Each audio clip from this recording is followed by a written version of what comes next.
The San Francisco 49ers signed a player that may be key to unlocking the 6th Lombardi Trophy.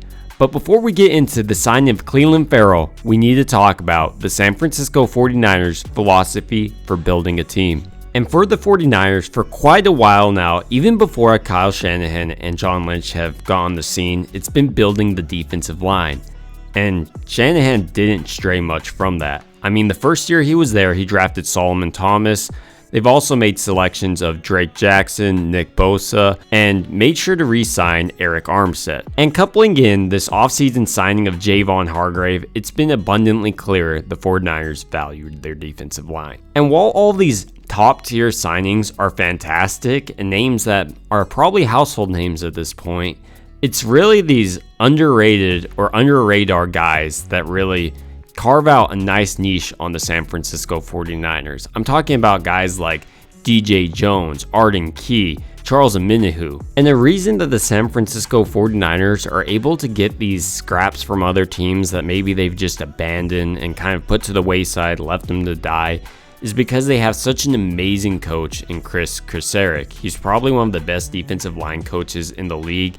And when he knows what he's looking for in a player, he's usually right. He has had some swings and misses, see Javon Kinlaw, but that was more of an issue of his knee health, not necessarily his talent on the field. And a big part of Chris Kocurek's career is revitalizing guys' careers. Which brings us to the topic of today's video, Clelin Ferrell, or the monster himself. In this video, I hope to examine what made Clelin Ferrell into the player he is today. First, we'll go over his background in high school, then college, examine what scouts were saying about him throughout that time period, and look over some of his measurables and see how he lived up to his draft status of a number 4 overall pick for the Las Vegas Raiders.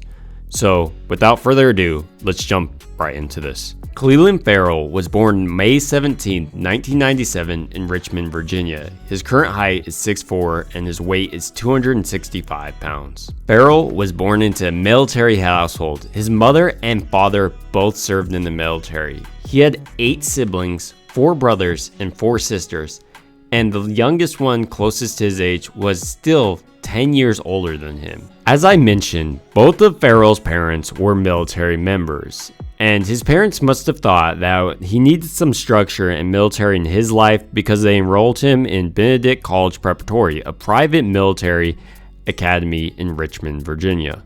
Clelin Ferrell's father, Clevester, died of cancer his freshman year in 2012, representing a challenge few can imagine, especially at such a young age. But his high school football team did show their support, showing up at his father's funeral. The death of Ferrell's father represents such an impactful time period in his life, and it actually changed some of his choices later down the road. Despite this major obstacle in his life, Clelin Ferrell was an extremely solid football player throughout high school. He was ranked the number 101 prospect in the country by 24/7 Sports. He was ranked the 7th best weak side defensive end and the 5th overall prospect in his native state of Virginia. And going into his senior year of high school, Ferrell had a ton of offers, including from Clemson, Charlotte, East Carolina, Florida, but he ultimately chose Clemson before the start of his senior year. And shortly after, unfortunately for Ferrell, he had another huge obstacle he had to overcome. He tore his ACL. And at Clemson, his first year, even more injuries happened. He injured his hand and forced him to redshirt the 2015 season.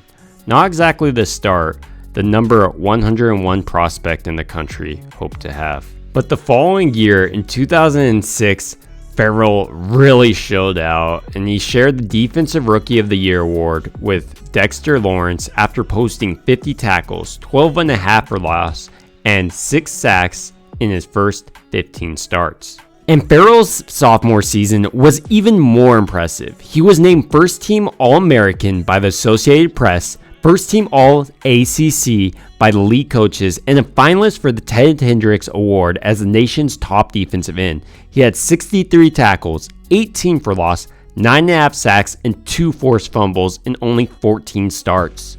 Going into 2018, Ferrell could have decided to enter the NFL draft, but he decided to go back to Clemson to complete his college degree, something his father would be proud of. And during this year, he was a huge reason why the Clemson Tigers beat Alabama in the national championship. This is some of his accomplishments from that year. He was a first-team All-ACC selection and winner of the Ted Hendricks Award. He racked up a total of 55 tackles, 19.5 for loss, 11.5 sacks, 4 pass breakups, and 3 forced fumbles in 15 starts. Coming out of college, many NFL draft experts had Clelin Ferrell ranked as a late first-round pick. And while Ferrell didn't run the 40-yard dash on the combine, I did find he had an unofficial 40 of 4.7 seconds, which is actually a decent 40 for a defensive lineman, and actually faster than Nick Bosa's 40 time of 4.79 seconds. This is what NFL scouts and the NFL.com had to say as an overview for Ferrell. He was a highly productive 4-3 defensive end with prototypical size, length, and strength to offer help against both the pass and the run. He also had a rush that can be leggy and gradual and might not get home as often in the pros, but NFL coaching might further unleash his physical traits and turn him into a star. And right here is where I do want to insert something about Kris Kocurek. I think this star capability that the NFL saw in Clelin Ferrell may still be there, and Kris Kocurek can unlock it, like he did to guys like Arden Key, who also came from the Raiders. I just wonder if maybe the Raiders staff doesn't have the same expertise as Kris Kocurek in developing defensive linemen. As I mentioned, Clelin Ferrell was selected by the Las Vegas Raiders in the 2019 draft. He's played 58 games with the Raiders and started his first 26. But over the last 2 seasons, Ferrell has just started 4 games of the possible 32 he could have started. And while those stats aren't necessarily the most eye-popping, I do want to talk about the 2022 season. He had 23 pressures, which is an insane number of pressures compared to his 2 sacks.